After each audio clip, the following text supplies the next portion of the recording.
Saving America one entrepreneur at a time. It's the Biz Rap Podcast with your host, Michael Manahan.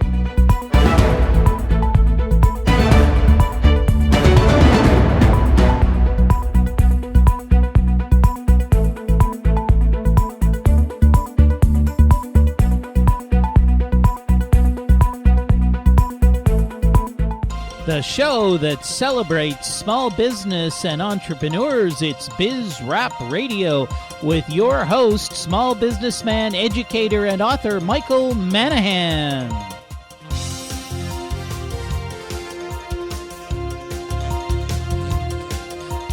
And welcome to another edition of Biz Rap Radio. I'm your host, Michael Manahan, and thank you so much for joining the show today.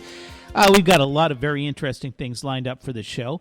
And thanks to all of you, by the way, who sent emails in after our show last week. I had a few phone calls from listeners and had a bunch of emails, and people were interested in the subject matter. Biz Rap Radio, just so you know, is the show that fights for entrepreneurs and small business. We're all about being champions of small business. We believe on the show that the way to get America up and running again is not for government bailouts and not for a tax and spend government, but we need to incentivize entrepreneurs and businesses to create jobs. After all, the government can't create jobs. Most of the jobs in America are created by small businesses. Most people in America work for small businesses, and that's you and me. I'm a small businessman myself, and hopefully together we can have a lot of fun on this show, learn how to do business better, make some money, and help each other out. And speaking of helping people out, we talked last week at the show about how Chase Bank is arbitrarily going around and shutting down bank accounts. So basically, they send a letter out to you as a small business person, and they say your credit card is being terminated, your bank account is being canceled, maybe you got 30 or 45 days notice, whatever, you need to find somebody else to do business with. Well, you know, that really sucks if you're a small business person. You've got automatic payments that are coming off your credit cards. They're coming out of your bank accounts. Maybe you have difficulty getting another credit card. Maybe you're relying on that credit card to fund your business, which is very common today. But no, Citibank is out there. Not Citibank, I apologize. It's Chase Bank is out there closing down accounts. And meanwhile, Chase Bank, by the way, when they close these accounts, you'll get a letter from them. And they say that one of the reasons they're closing out your accounts is because you pose a reputational risk to the bank. Can you believe that? And we mentioned last week where they had closed the account of a retired porn star. Really, what reputational risk a retired porn star poses to Chase Bank? I can't imagine. And why are these guys worried about the reputation of their customers? Shouldn't they be worried about their own reputation? This is the Los Angeles Los Angeles Times business section, Tuesday, July the 15th. Just happened to have an interesting article about the banks. And how about this? Civil penalties from the Justice Department against Chase Bank, $2 billion. Mortgage debt relief for Chase Bank, $4 billion. Losses on failed credit unions from Chase Bank, $1.4 billion. Claims against Chase Bank from Freddie Mac and Fannie Mae, $4 billion. Settlements with state agencies, $1.1 billion, and criminal investigations against Chase Bank still underway in many states. Total $13 billion. These guys are ripping off America for $13 billion, and they're worried about a porn star? My God, this is absolutely ridiculous. Well, after we talked about this on our radio show last week, I actually got an email from somebody who, lo and behold, has had their bank accounts canceled by Chase Bank. And I asked this entrepreneur and small business person if she would come on the radio and talk about her experience, and she said, absolutely, Mike, I'd be happy to. So with that, I'd love to introduce you to, joining me on the radio show, Darlene Grimes from Niche Resorts. Darlene, how are you? Hi, Mike. I'm great. I'm very happy to be on the call. Well, thank you. I really appreciate you joining me. Now, did I describe this accurately? Is this what's happening with Chase? I understand that they actually shut one of your accounts down. Actually, they shut 4 accounts down, five total, including my personal.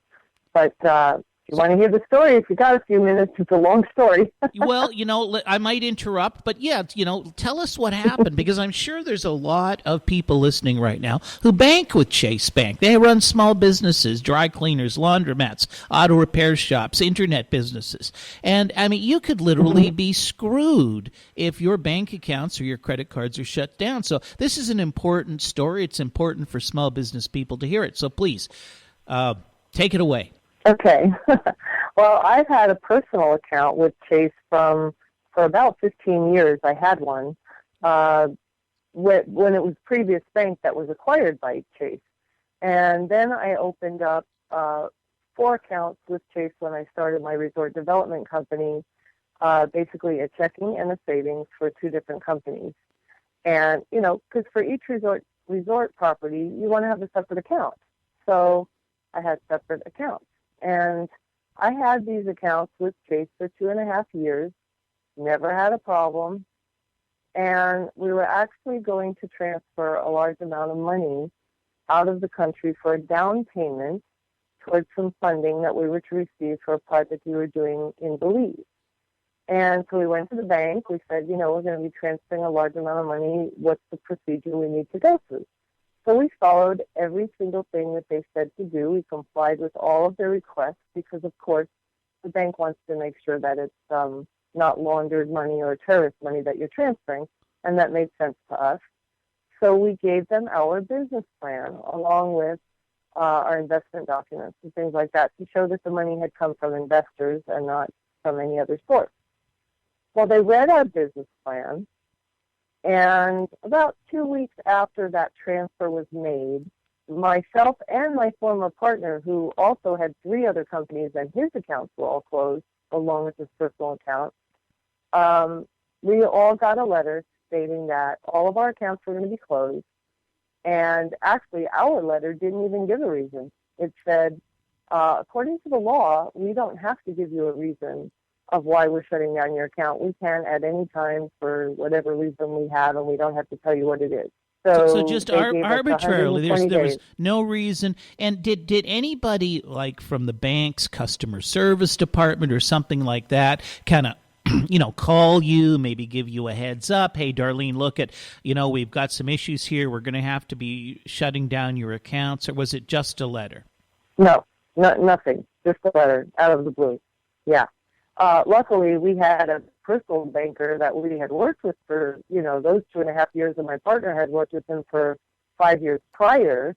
And, my partner had run like $9 million through his accounts at Chase. And, luckily, because we had that relationship established and I had a relationship established, he told us what he heard the reason was. But normally, you don't get that. If you don't have a friend at the bank, you're not going to ever find out why.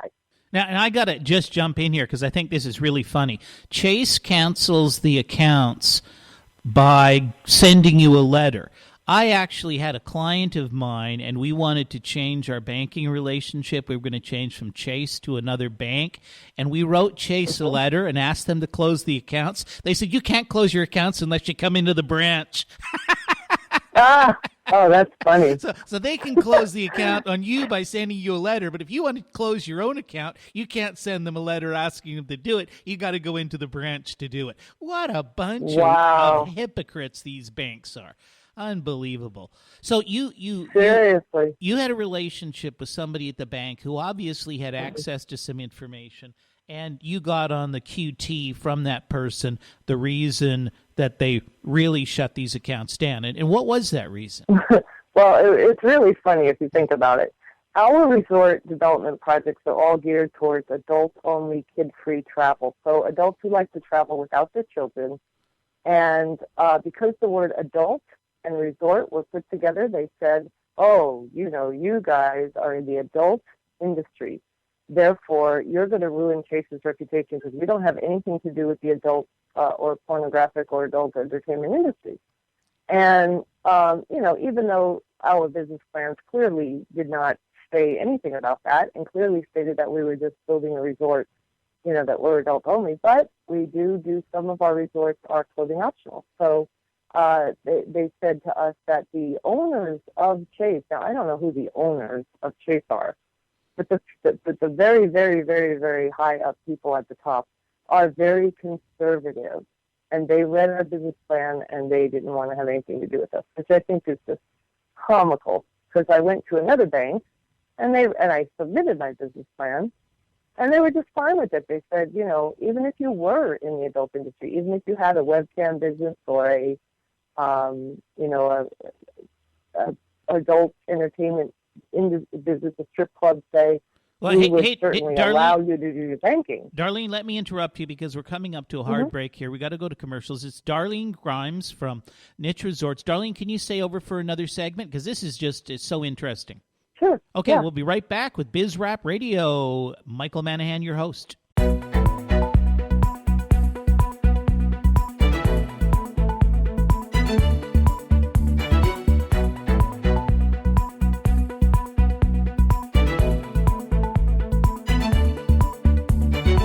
And we're back with Biz Rap Radio. It's your host, Michael Manahan. Thank you for joining the show. If you just tuned into us, we're talking to Darlene Grimes. Darlene is the CEO of Niche Resorts, and she was relating to us her experience where Chase Bank shut down her bank accounts for her business. She was trying to develop a resort down in Belize. The concept of the resort is it's an adults-only resort, and apparently Chase Bank doesn't like adults-only resorts. What do you think they figured might go on at an adults-only resort, Darlene? Well, what I think is they immediately tied it into the adult entertainment industry and the pornographic industry, and, they need to have bank accounts too, plus they're very lucrative, so...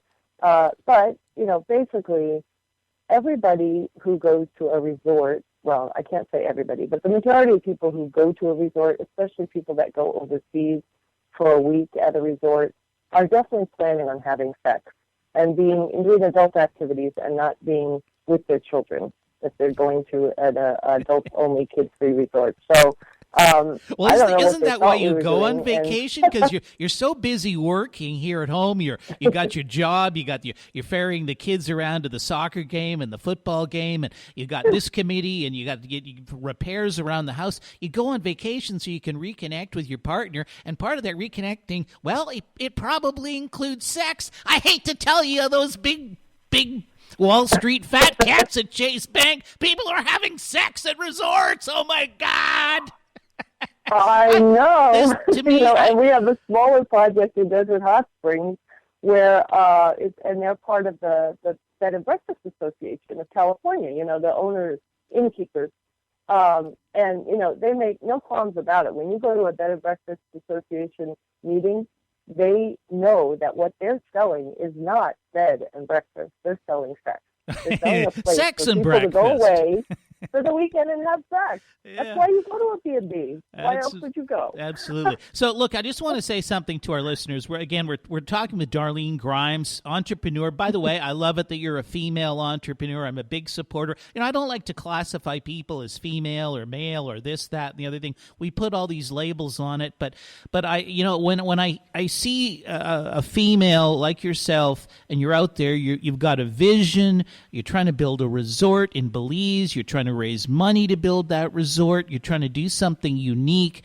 I just think that is so wonderful. To me, that is America. It's the pioneering spirit. It's the person who landed on one of those ships, 300 years ago, looked west and said, there's something out there that I can make better, that I can create to make it better for me, better for my family, and better for everybody around me. And I for some reason, I think we've lost some of that entrepreneurial spirit, but I'm glad to see that you've got it. I know you're a great entrepreneur.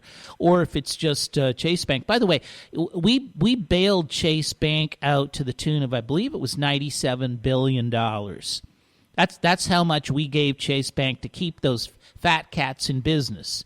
What did they do? They're out there taking huge bonuses. They got the executive boardroom there somewhere in Manhattan where they're dining on, fabulous wines and great meals. And they're deciding that people like Darlene shouldn't have a bank account. Naughty, naughty Darlene, because people might go to her resort and have sex.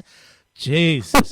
Anyways, Darlene, I also would like you to tell the listeners a little bit about what you're doing, because this sounds like an interesting concept. You're trying to get into the resort business.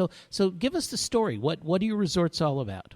Hi. Well, thank you for that, Mike, and thank you for acknowledging a female entrepreneur in a mostly male-dominated industry. The resort industry, the real estate development industry, all of those are primarily male-dominated, and I don't ever really think about that I am a woman, in a male-dominated business, except that I do believe that when I'm approaching potential investors with the concept of building a resort where adults can go and get away from their kids and have a sexy, fun, sensual time, and maybe even not wear their clothes by the pool if they don't want to, I think coming from a woman, it's a lot softer. If it comes from a man, because of the way society looks at, gender roles, they're like, well, of course you want to build an adult resort and see women make it. All men do, So I think that it actually works to my advantage to be a female in this situation. Yeah, I'm thinking about making the Biz Rap Radio Studios clothing optional.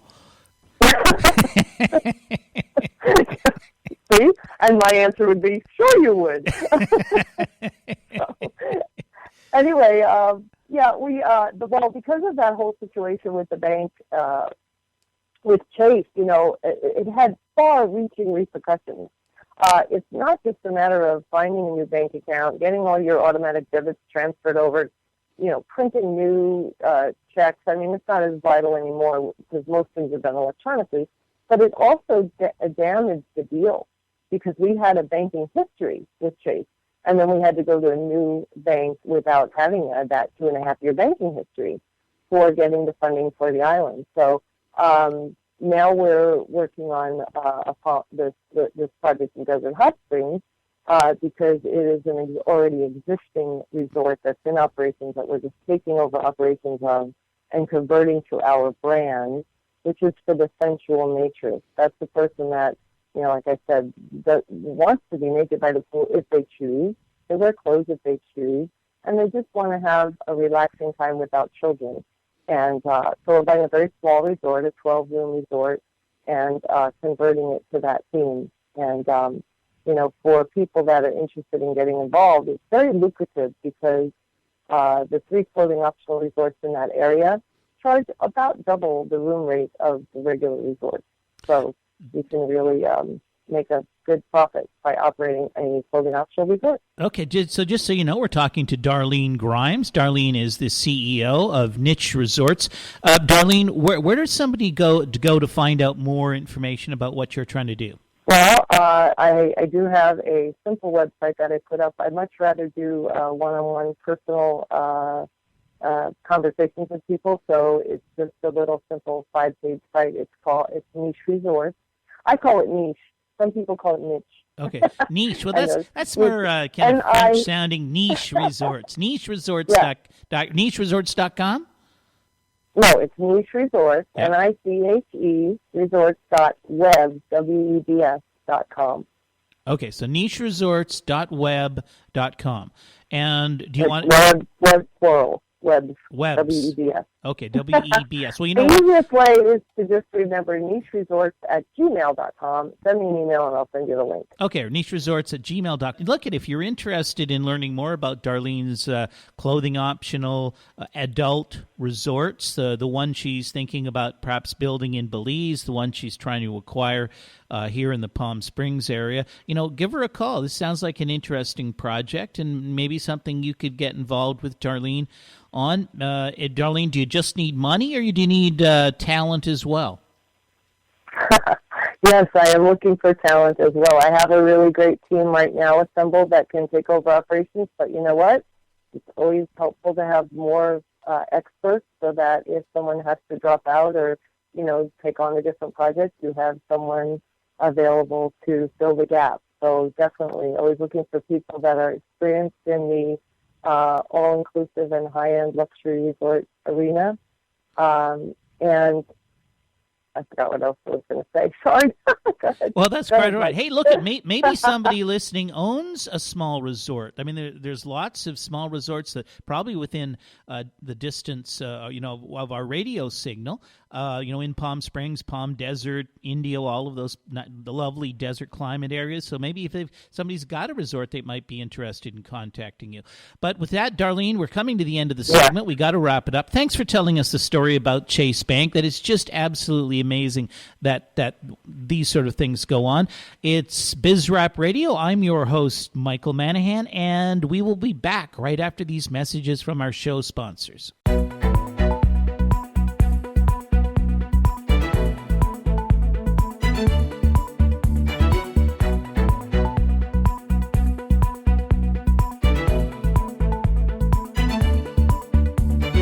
And welcome back to BizRap Radio. I'm your host, Michael Manahan. Thank you so much for sticking in here with the show. We really appreciate it. Now, one of the things that we do here on BizRap Radio is we have guests on the show, and these guests are experts in their field. What they have to say is important. You need the information that experts have in order to run your business effectively. You can't just do it in isolation. It's important that you understand what's going on in the world about you, and you understand what's happening, what changes are occurring. And as part of that, I've got an individual on the line with us. He's a good friend of mine. He's a successful investment strategist. He is going to be a regular contributor here on the show. His name is David Fraser, and he's more commonly known as the Market Monk. David, welcome to the show. Thank you for having me, Mike. Happy to be here today. Well, I'm so glad that you're going to be a regular contributor to the show. But David, maybe just for the listening audience, can you give them a little bit of an idea about your background and what you do? Sure. Well, I have invested in and worked in the investment securities business for a little over 25 years now. I've worked as a business analyst, a merchant banking analyst, an equity research analyst, mostly for small boutique investment banking and investment advisory firms. And I've also worked in sales and marketing for some of the world's larger investment brokerage firms. About 7 years ago, I decided to go out on my own, and for the reason that I found that I was always restricted in actually being able to help clients in the best ways. Many of these firms, the reality is very unfortunately, they always put in their marketing pieces and their advertising pieces how they're so concerned their number one interest is their client. Well, their actions don't demonstrate that. Quite the contrary. So David, you don't mean some of these big investment advisory firms like Merrill Lynch and the like actually have their own best interests at heart? Well, I'm just telling you that that's what their actions clearly illustrate. Period. And I would welcome anyone in any capacity at those large firms to debate that subject with me. I doubt they'll want to do that because they'll be able to expose what I've just claimed. So that's exactly what I'm saying. The client is not number one. The actions do not support that. So, I decided about 7 years ago to start writing a financial market newsletter where my only interest was to help individual investors and small business persons to minimize their losses and to try to not even have any losses, to preserve the value of their capital during economic and financial market downturns, and to maximize their wealth during financial market upturns. So that's what I do primarily now. I'm continuing to do that, and I have some extremely happy client subscribers. I've literally had only one person ever unsubscribe to my newsletter, and doing very, very well. So that's primarily what I do, Mike. Oh, that's great, David. It sounds like interesting and fun work. But I'm sure there's some of our listening audience who are saying, "Hey, look, I'm a small business owner. Everything I got is invested in my small business and in keeping my small business running. I really don't have extra money to invest in the market." But is it important still that a small business owner understand what's happening in the markets? It's extremely important, and I'll give you two very good examples, I think, to illustrate that it's very, very important. Look, small business owners in general are people that I have a great deal of respect for. And I don't care what they do. They might have a catering service. They might dig ditches. They might haul trash. They might be accountants. It doesn't matter to me what they do. These people are some of the harder working people in the country, if not the world, and they take a lot of risk when they go into business. Unfortunately, even though most small businesses do tend to put all of their money into running and operating their business, and that's probably what they should be doing, they definitely need to still be aware of what's going on in the general economic environment and the financial markets. And real quickly, I kind of got off track there. The two examples is, for example, during late 2007, I had urged two long-term, very good friends of mine that are business owners. One is a home builder, and the other is a restaurateur. I urge these folks, hey, you really got to start pulling back the reins here. It's time to start focusing on minimizing your risk, keeping what you have. Now, unfortunately, neither of those guys listened to me, I must admit, at this point, even though I'd known them for a lot of years. And what happened? Well, literally, I'm not making this up. The home builder, until approximately 9 months ago, had not built not one home in over 4 years, and had lost more than $600,000 of his net worth. Wow. The restaurateur had just started a new restaurant, and it failed a year later.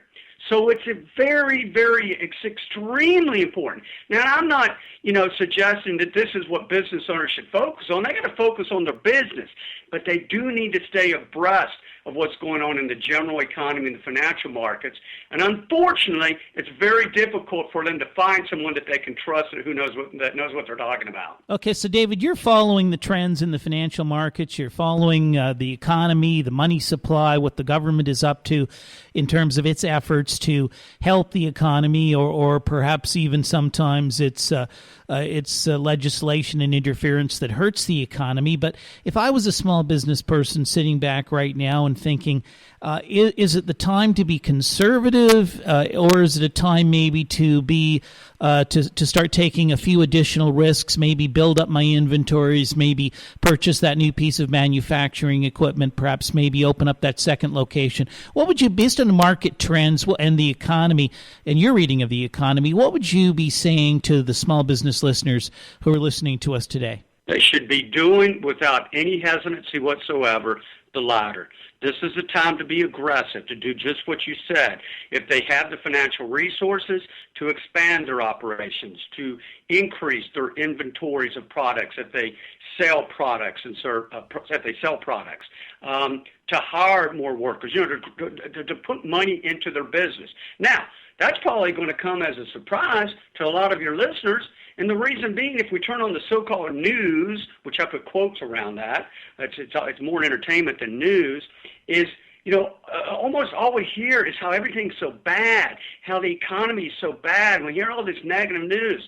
The reality of the situation is the data does not support that. The data, which is what I do, I pay almost no attention to the news. I have not read a major news publication in more than 15 years because it's useless. It's someone's agenda generally.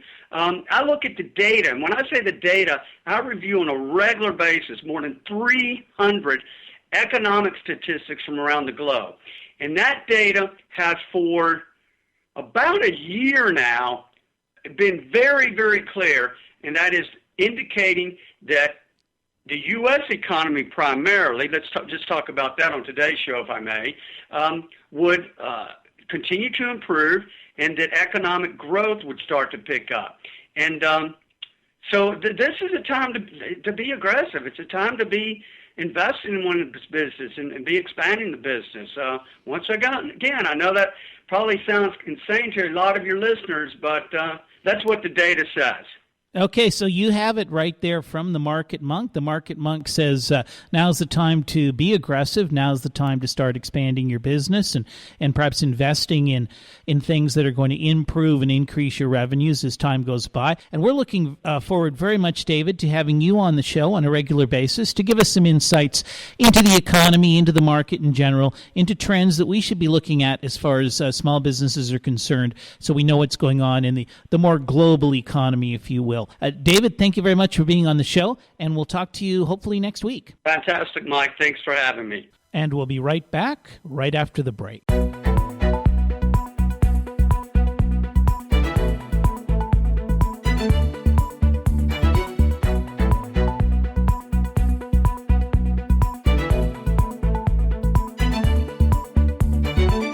And welcome back to Biz Rap Radio. I'm your host, Michael Manahan. Thank you again for joining us on the show. And some interesting stuff there from, first of all, we had Darlene Grimes talking about Chase Bank and how she's had her bank account shut down again. We had David Fraser, the Market Monk, on the line, and David giving us some advice and information about the economy, the macro economy, and how that's going to affect us. And we're looking forward to having David on to the show on a regular basis. He's a great guy, very, very smart individual, and he'll be able to tell us some things that will hopefully help us be more cognizant about what's happening in the global economy, in the national economy, and how the trends in the economy can affect our businesses, even small businesses. We've got to be cognizant and understand what's happening in the economy.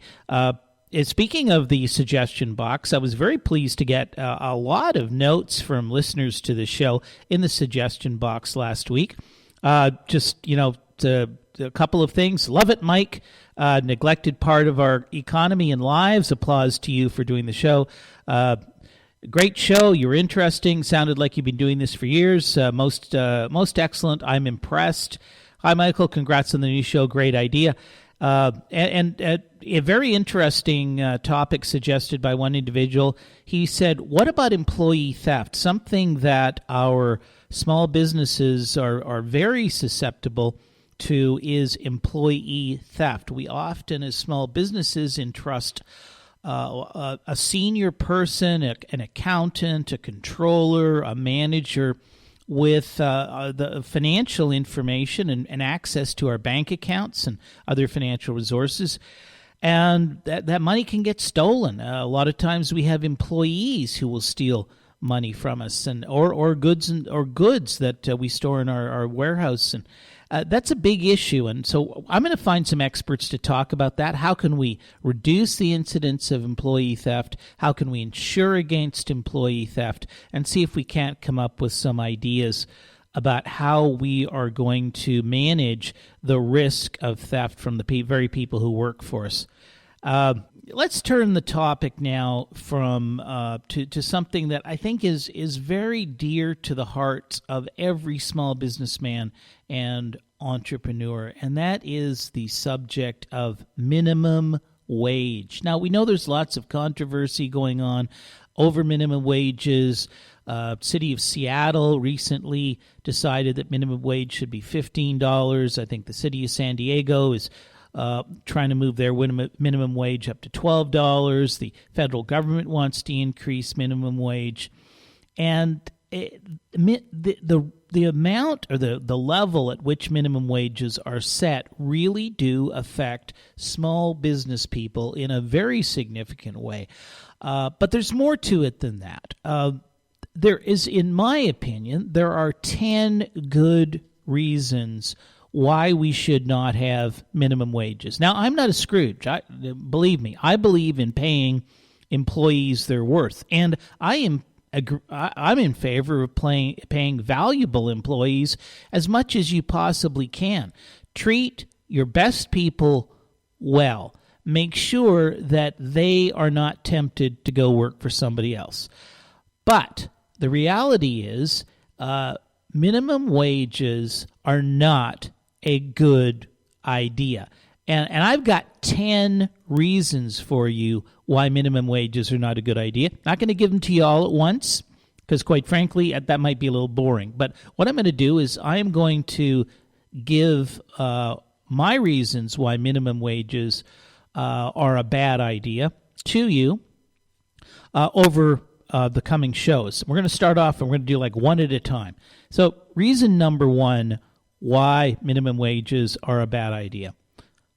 The first reason, minimum wages limit workers' individual freedoms. You know, the fact is we don't all need to make the same amount of money.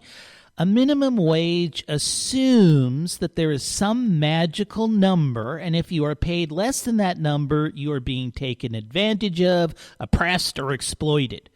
But such an assumption ignores the fact that different people require different amounts of money on which to live.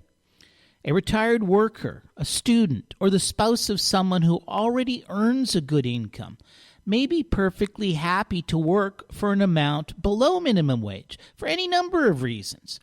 Maybe it's proximity of the job location. You want to be close to work, so you'd rather make less and travel less distance than the opposite. Maybe it's the type of work. Maybe you'd really like to work in a particular industry, but you don't have experience in that industry. You want to gain experience in that industry. Maybe it's the hours. There's a whole host of reasons why somebody might decide, hey, I am going to work for less than the minimum wage. But when you have a minimum wage, you force the business owner to pay the individual that minimum wage. And therefore, you've removed from the worker the individual freedom to set that individual's the price at which that individual is willing to sell his or her labor. And really, is that the kind of thing we want our government to control? Do we really want the government to come in there and say to you as an individual, you know what? The minimum wage is $15, and if you want to sell your personal labor at $13, guess what? That's against the law. And if we catch you doing it, we're going to throw your boss in jail or give him a big fine. I mean, really, isn't that a huge limit on personal freedom? So that's reason number one. Minimum wages limit workers' individual freedoms. Now, we'll talk about reason number two on the next edition of BizRap Radio. But something else I want to talk about on BizRap Radio is what I call wacky government regulations. I mean, we are regulated up the yin-yang in terms of business, and I understand we have to have some regulations. We have to, we have to protect people to a certain degree from businesses running amok. But when does it start to verge on the ridiculous? And as an example, in the state of Texas now requires every new computer repair technician to obtain a private investigator's license. Now, can you believe that? A computer repair technician who's going to come in and repair your broken computer has to have a private investigator's license, which means you have to have a degree in criminal justice or must complete a 3-year apprenticeship program with a licensed private investigator. If you don't do it, you can be fined up to $4,000 or thrown in jail for a year. Yeah, but can you believe that? Thrown in jail for a year? Let's say your neighbor gives you a call. Hey, Mike, can you come over? My computer's just broken down. Give me a hand to fix it. Okay, I walk over to my neighbor's house. I'm helping him fix his computer. In walks the police, arrests me, and throws me in jail for a year because I'm helping my next door neighbor fix his computer. This is unbelievable. How do we put up with this as small business people? Because this is an infringement on us as small business people. How many small businesses are out there that are engaged in the repair and maintenance of computer systems. There's hundreds and hundreds of them, if not tens of thousands of them. These kind of rules and regulations are ridiculous, they're onerous, they shouldn't be there, and they restrict the ability of us to create entrepreneurs. And we need entrepreneurs right now. We need people who will go out and say, you want to know what? I'm going to be an entrepreneur. I'm going to start a small business. I'm going to repair computers. Oh, but guess what? I got to get this private investigator's license. This is absolutely ridiculous. With that, we are coming into the close of this edition of BizRap Radio. Remember, here at BizRap Radio, we believe we can fix the United States of America through a fundamental concept that individuals pursuing their own economic interests in free markets will create more prosperity for more people than can ever be achieved through government regulation and a planned economy. It's BizRap Radio, fixing America through individual economic freedom. I am your host, Michael Manahan, and I will be back next week with another edition of BizRap Radio.